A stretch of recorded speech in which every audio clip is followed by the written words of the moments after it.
Bwana Yesu asifiwe, Bwana Yesu asifiwe tena. Tunalihubiri neno lake ambalo ndilo ukombozi wa mataifa yote, kwa jina la Baba na la Mwana na la Roho Mtakatifu. Amina. Mwenyezi Mungu wa mbinguni apate kutubariki na kutuongoza katika kulihubiri na kulitangaza neno lake. Leo tunakujifunza somo linaloenda kwa jina la usianguke kwa ajili ya mtu. Usianguke kwa ajili ya mtu, yaani wokovu ambao umekwisha kupokea, usianguke kwa ajili ya mtu. Tunajua kwamba yapo mambo mengi sana ambayo yanakwisha kututokea pale ambapo tunakuwa tukiamini. Vipo vitu mbalimbali ambavyo vinakwisha kututokea. Kuna kufiwa na wazazi, kuna kutengwa na ndugu, kuna kuachwa, wewe ambao umekwisha kuachwa, kuna mambo mbalimbali. Hayo mambo yasababishe kwamba wewe ukaanguka ukamwacha Yesu Kristo.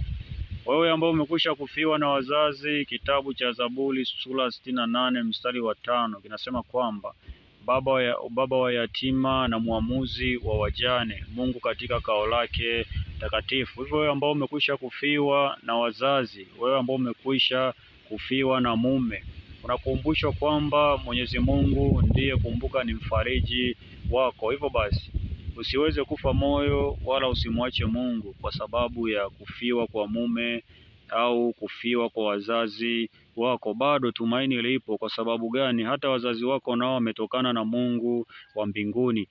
Wewe ambao umetengwa na ukoo, usimwache Mungu. Wewe uliyeachwa, usimwache Mungu, kwa sababu kilio chako Mwenyezi Mungu amekwisha kukisikia.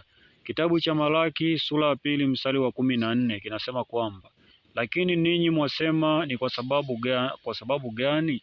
Ni kwa sababu Bwana amekuwa shahidi kati ya wewe na mke wa ujana wako, uliyemtenda mambo ya hiana, ingawa yeye ni mwenzako na mke wa agano lako. Bwana Yesu asifiwe tena. Hivyo Mwenyezi Mungu amekwisha kusikia wewe ambao unalia kuhusu ndoa, wewe ambao umefanyiwa mambo ya ajabu. Mwenyezi Mungu amekwisha kusikia. Hivyo basi mlilie Mungu, kwa sababu Mungu ndo akurudisha hayo mambo. Huenda ulishindwa kukaa vizuri katika kumwomba Mungu, likaweza kutokea jambo fulani. Huenda ulishindwa kusimama, likaweza kutokea jambo fulani. Hivyo sio muda wa kuwalilia wanadamu, sio muda wa kuwalilia wanadamu, ni muda wa kumlilia Mungu. Wewe ambao umekwisha kuweza kufiwa na wazazi wako, mlilie Mungu. Uliyeachwa, mlilie Mungu. Uliyefiwa na mume na mke, pia mlilie Mwenyezi Mungu. Wewe ambaye uchumi unalega,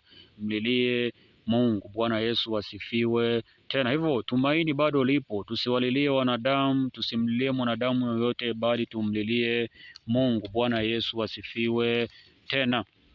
Ni sababu gani Mwenyezi Mungu anasema tumlilie yeye? Ni kwamba mwanadamu hana yale malengo ambayo inatakiwa sisi tuyapate. Mwanadamu yoyote hana, lakini Mwenyezi Mungu ndiye anayejua, kwa sababu yeye ndio mwanzo wetu na mwisho wetu. Hivyo mwanadamu hana mwanzo wako wewe, wala hana mwisho wako. Hivyo Mwenyezi Mungu ndiye mwanzo na mwisho. Hivyo tumlilie Mungu katika mambo yote. Wewe ambao umekwisha kuweza kukosa kazi, usimlilie mwanadamu. Wewe ambaye una mke au una mume, usimlilie mwanadamu. Wewe ambaye biashara yako inayumba, usimlilie mwanadamu. Wewe usiye na mtaji, usimlilie mwanadamu. Ni wakati sasa wa kumlilia Mungu. Bwana Yesu asifiwe tena. Baada ya kusema hayo, sina mengi zaidi za kusema. Mwenyezi Mungu awalinde wote.